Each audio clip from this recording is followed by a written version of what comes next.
उत्तर प्रदेश के मुख्यमंत्री योगी आदित्यनाथ के बयान के बाद एक इनकाउंटर हो रहे हैं। दरअसल सीएम योगी ने संसद में कहा था कि माफिया को मिट्टी में मिला देंगे। इसके बाद यूपी में बड़े माफियाओं को ठिकाने लगाया जा रहा है कि जहां झांसी में माफिया अतीक अहमद के बेटे असद और शूटर गुलाम को इनकाउंटर में मारा गया था। ये दोनों काफ़ी लंबे समय से पुलिस को चकमा देकर इधर उधर अपनी लोकेशन बदल रहे थे, लेकिन सटीक जानकारी मिलने के बाद पुलिस ने असद और शूटर गुलाम को झांसी में घेर लिया था। इस दौरान असद और गुलाम पुलिस कर्मियों पर फायरिंग कर भागने की फिराक में थे, लेकिन कामयाब नहीं हो सके क्योंकि पुलिस ने उन्हें चारों तरफ से घेर लिया था। इसके बाद पुलिस की जवाबी फायरिंग में दोनों ढेर हो गए थे। पश्चिमी यूपी के बिजनौर जिले में कुख्यात आदित्य राणा मुठभेड़ में मारा गया था। आदित्य राणा 2 बार पुलिस कस्टडी से फरार हो चुका था। पुलिस काफी लंबे समय से उसकी तलाश में जुटी हुई थी। वहीं अब पश्चिम उत्तर प्रदेश का बड़ा और कुख्यात बदमाश अनिल दूजाना भी मुठभेड़ में मारा गया। बताया गया है कि एक सप्ताह पहले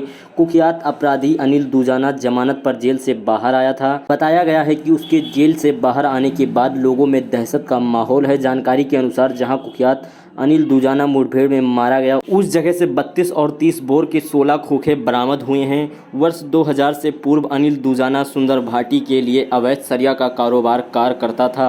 वह अवैध सरिया कारोबार से हुई कमाई का कुछ हिस्सा सुंदर भाटी को देता था। चूँकि तत्समय अनिल दूजाना कुख्यात किस्म का अपराधी नहीं था, इसलिए अपराध जगत में अपना वर्चस्व बढ़ाने के लिए उसने सुंदर भाटी के नाम का सहारा लिया। धीरे धीरे अपराध कर अपना नाम करता गया। अपराह्न लगभग 3 बजे मेरठ जनपद के जानी थाना क्षेत्र में भोला की झाल के पास एसटीएफ तथा बदमाशों के बीच मुठभेड़ हुई। ये सूचना थी कि अनिल दूजाना नामक बदमाश, जो कि अभी कुछ दिनों पहले ही जेल से छूटा था, वो अपने साथियों से मिलने बागपत से मुजफ्फरनगर जा रहा है। इस सूचना पे हमारी स्पेशल टास्क फोर्स की टीम वहाँ मौके पे लगी थी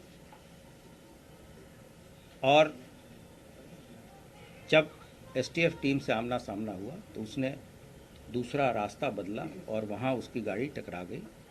इसके बाद से बदमाशों की तरफ से फायरिंग हुई। लगभग 15 से 20 राउंड फायर बदमाशों की तरफ से हुई।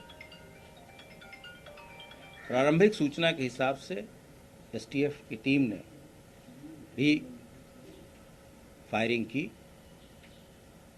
इस फायरिंग में अनिल दूजाना घायल हुआ, जिसकी बाद में मृत्यु हो गई। उपरोक्त बदमाश के पास वो एक 4 पहिया गाड़ी में ट्रैवल कर रहा था। उसके पास से एक 32 की पिस्टल, एक 30 की पिस्टल और भारी मात्रा में कारतूस बरामद हुए हैं। अनिल दूजाना उन 66 बदमाश और माफियाओं में से एक था, जिसका चिन्हीकरण करने के उपरांत मुख्यालय और शासन स्तर से जिसकी मॉनिटरिंग लगातार की जा रही थी। उपरोक्त बदमाश के ऊपर 64 से अधिक मुकदमे थे और पिछले कुछ दिनों में जो बदमाशों और माफियाओं को सज़ा दिलाने का प्रयास किया गया था, उसमें 2 अभियोगों में इसको सज़ा भी कराई गई थी। जेल से तथा जेल से छूटने के बाद से ये पुनः एक फैमिली को धमकी दे रहा था, जिसके घर के 2 व्यक्तियों की हत्या यह पूर्व में ही कर चुका था।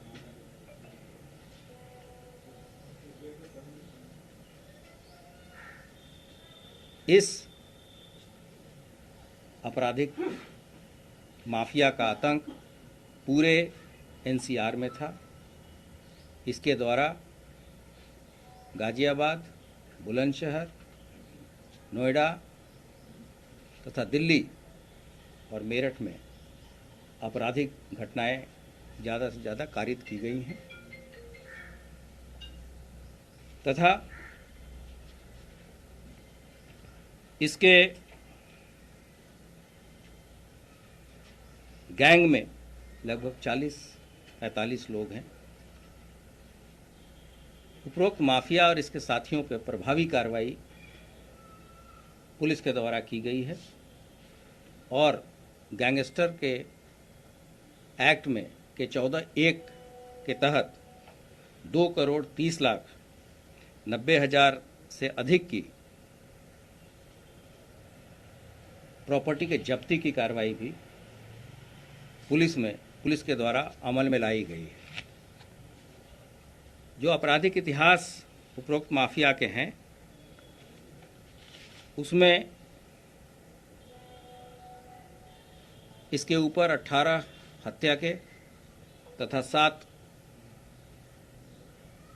हत्या के अटेम्प्ट के मुकदमे दर्ज हैं जो मुख्य अपराध हैं, और जो 64 अपराध हैं इसमें इसके अतिरिक्त फिरौती तथा अन्य जघन्य अपराधों के हैं। ये एक गिरोह बना के पूरे एनसीआर में एक आतंक का माहौल तैयार करके लोगों को धमकाता था। एसटीएफ का कार्य बहुत ही प्रशंसनीय है और जो शासन के द्वारा अपराध और अपराधियों के प्रति जीरो टॉलरेंस की नीति अपनाई गई है तथा माफियाओं के आर्थिक साम्राज्य को ध्वस्त करने की जो कार्रवाई चल रही है उसमें एक महत्वपूर्ण उपलब्धि है। माफियाओं के विरुद्ध इसी तरीके से अनवरत पुलिस की कार्रवाई जारी रहेगी। इसमें हम सभी ऐसे विक्टिम या ऐसे लोग जिनको ऐसे माफिया धमकाते हैं, डराते हैं, उनसे सहयोग की अपेक्षा करते हैं कि वो ऐसे लोगों के प्रति गवाही दें